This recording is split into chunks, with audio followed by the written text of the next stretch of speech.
If you're wondering what Microsoft 365 can do for your business, you're in the right place.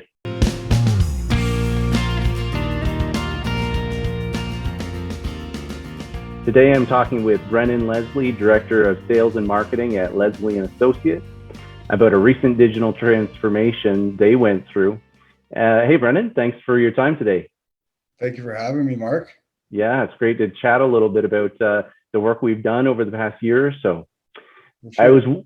I was wondering, to get us started, maybe you can tell us a little bit about Leslie & Associates, the business, and Sure. how your company's structured and how that impacts your IT needs. For sure. So Leslie & Associates is a manufacturer's rep firm. We specialize in the public safety and public works market. So we work with police agencies, fire departments, energy companies, cities, anything to do with more of the automotive space.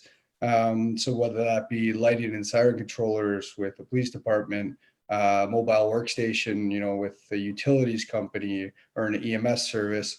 So we're stationed across Canada, located in Milton, Ontario as our head office. We look after 4 different lines, manufacturers' lines, and they all pertain to that automotive, public works and public safety sector. We have an installation facility out of Milton. We have a warranty service center out of Milton.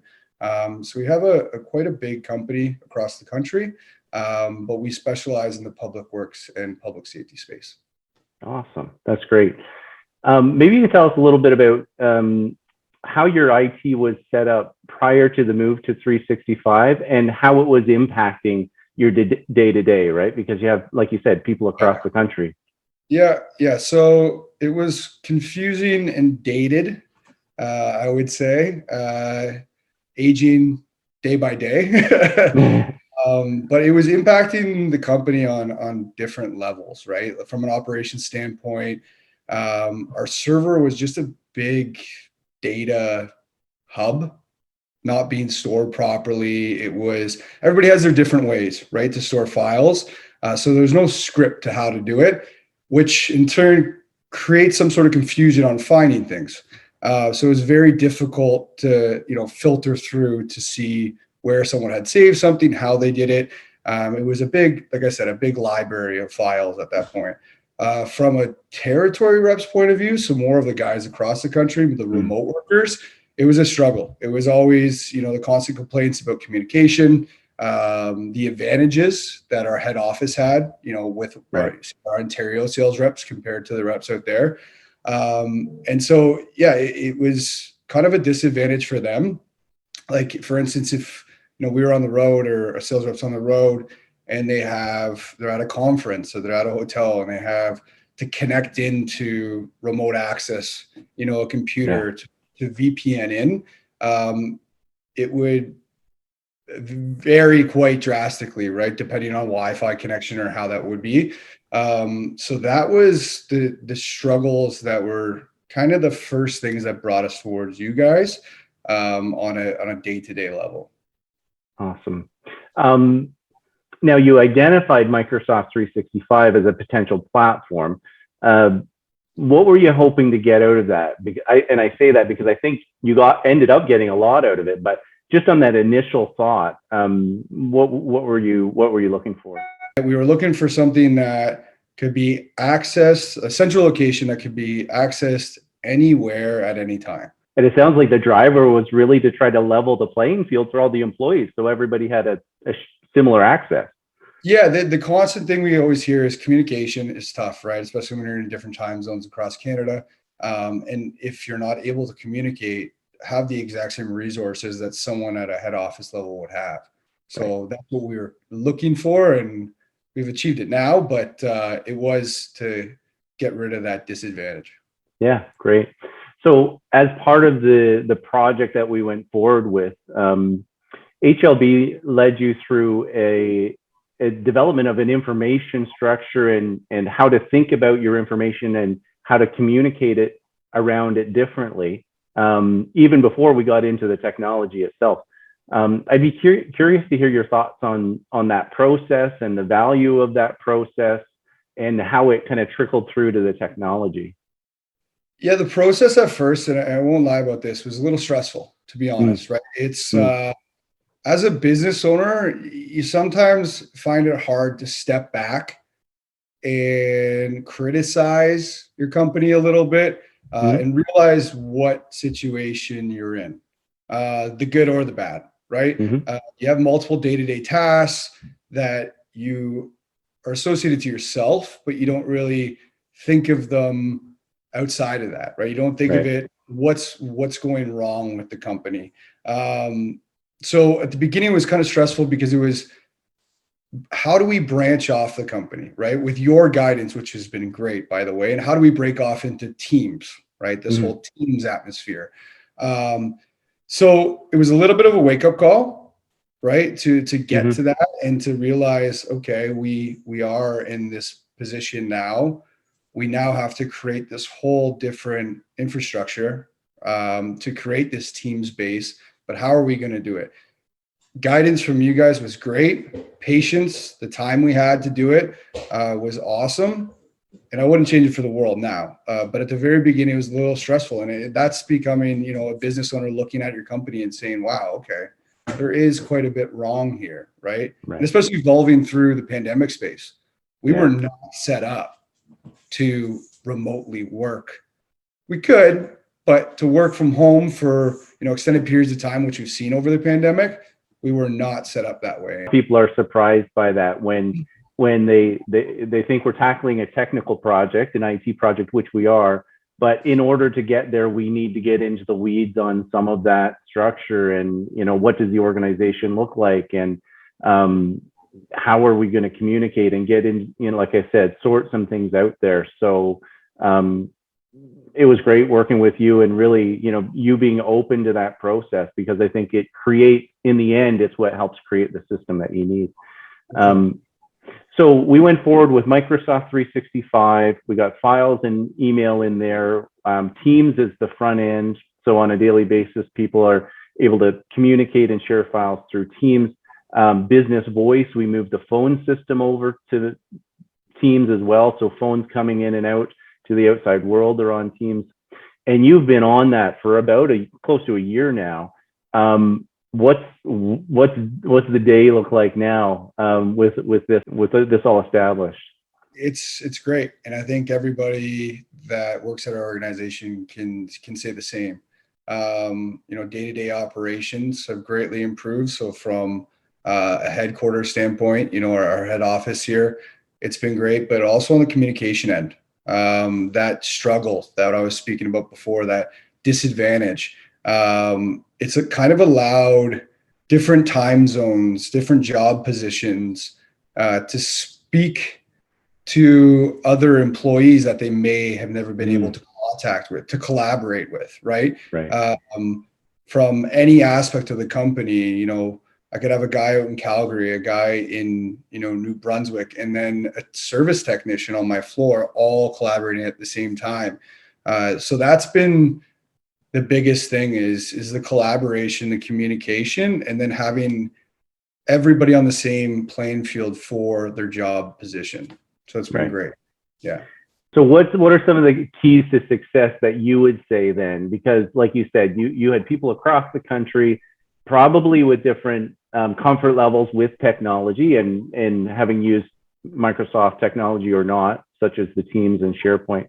What were some of the keys to making this a successful rollout that you saw? I would say the biggest one is take your time, right? Do not rush the project. Like you just stated there, there's employees at different levels of technology. We have very young employees, we have old employees.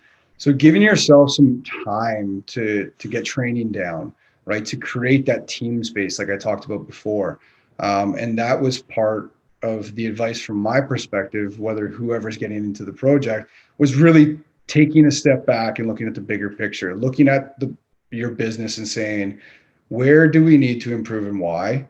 And maybe you don't think you need to improve, but by breaking things down into the team's kind of structure, it makes you restructure your company. It might not impact your employees, right? Your sales guys are going to be a part of that sales team. Your tech team is going to be a part of that tech team. Your finance team is going to be a part of that finance team. It's really taking a step back and seeing how you can benefit from it and why you need it, right? And that's probably the biggest picture of it all. But I would say the number one thing is take your time, right? Because it's for future growth at the end of the day. You don't want to rush it. Take your time on the beginning, kind of make that base, and then grow from there. No, that's great advice. That's great advice. Give us a sense as to the day to day now, though. So, especially for your reps that are in the field, do they have Teams on their cell phone? Do they carry a computer? Are they chatting? Just give us a sense as to what their day looks like. So for our territory rep, they have a mobile workstation in their vehicles, right? They have demo vehicles that they go around to different agencies, distributors. So they have a computer in their car that's on a replicated screen. They have Teams on the computer. They have Teams on their cell phones. If they're away from their vehicle, they're able to access anything right at the same time. So if they have certain notes, if they have certain quotes for certain customers, they can access it right there in the parking lot. From a perspective of in office, in a management setting, these guys have computers, they have phones, they're able to communicate. We had, for instance, our inside sales manager who runs a lot of our jobs, our installs at the main location. He was actually at home being able to communicate with the back shop where, we used to have to walk in and out, go see the actual individual. We were able to do this through a team space. If you needed to show something on a car, if you had a question, he was able to do a video chat. He was able to take a picture, send it through. Files were being able to be shared. So that's a big kind of chunk, a perspective of how much it's improved at many different levels. Teams and what we've done with you guys have just kind of brought this new perspective into business, which has been great. Yeah. What is being on the other side of it now, and you really see the day-to-day advantages. There's still a lot of businesses out there that haven't made this cutover, or haven't fully adopted. And I say fully because there's lots of people with their toe in the water with 365, but not to the extent that you'd be configured and operating as. What would you say from just a business management perspective, knowing what the day-to-day and what the productivity improvements are on the other side? What would you say to a company that's thinking about this? Should we get serious about 365? Be open-minded, right? And picking the right company. We came to you guys looking for a cloud server. Right. And what we ended up with was a lot more for the same amount of money that we thought we were going to spend on a server. Right. So that's the whole be open-minded aspect that I could really emphasize is we came to you for a server. We ended up with all of our phones, going to a team setting. We ended up with file sharing, communication, this IT infrastructure that we could never really imagine.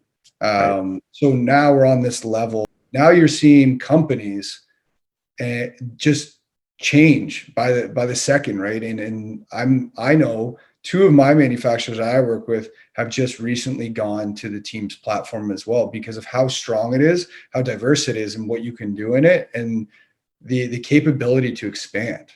Right. And that's what we're seeing. I get an email from Microsoft all the time and it's, we're going to be implementing these. We're going to be implementing these. And you might not need them, or you might not know they're even there, but they could be added, kind of free of charge, right? Yeah. Without any additional licensing or anything. So there's so much value in the platform. As long as you get a solid foundation, the sky's the limit with what you can do with it. Along those lines, then, I know we have some further plans, right? Yeah. So what's the next step? What's the next step with Microsoft? So we've used Salesforce for about 6 years now. Nothing against Salesforce, great program. It's helped us grow as a company, especially on the CRM side with our reps. But yeah, we're looking pretty heavily right now into Dynamics.